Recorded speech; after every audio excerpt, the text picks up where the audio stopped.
La première fois, il m'a pas aimé. Il m'a dit il préfère une française. Ah oui, ça je me rappelle très bien. Même si tu la vois, il va te dire ça. Elle se rappelle très bien. Mais moi, j'ai pas aimé ce qu'elle m'a dit, hein. Pourquoi? Parce que moi, je ne sais pas jouer le Scrabble. Donc, puisqu'une Française, elle va bien comprendre le français, bien parler français, donc il va bien jouer. Mais normalement, les Françaises ne jouent pas très bien le Scrabble. Donc, c'est pareil, comme moi. Et donc, le lendemain, j'ai été pour faire sa toilette. Donc, à l'époque, il marchait un petit peu quand même. Et donc, elle m'a vu la façon comment faire la toilette, elle prend soin d'elle. Je suis toujours derrière, et donc elle a remarqué que je travaille bien.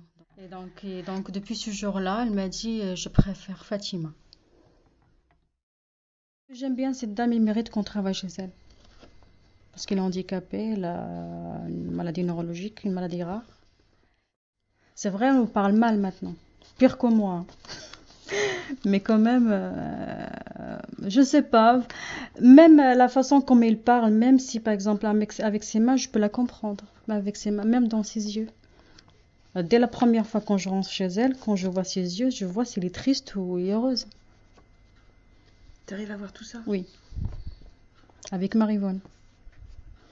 Et c'est pour ça, moi, j'aime bien travailler chez elle. Parce que moi, peut-être, je l'encourage, hein. Je sais pas, je lui dis peut-être il y aura une solution dans la médecine, ou je sais pas. Tu lui donnes de l'espoir? Oui, il faut. Il faut. Il faut pas rabaisser les autres. Il faut toujours donner de l'espoir pour les autres. C'est ce que je dis, moi. Et après, je suis pas médecin, moi. Donc, d'après l'expérience, il faut jamais dire jamais. Il faut qu'il vit sa vie telle qu'il est jusqu'à la fin. Fatima.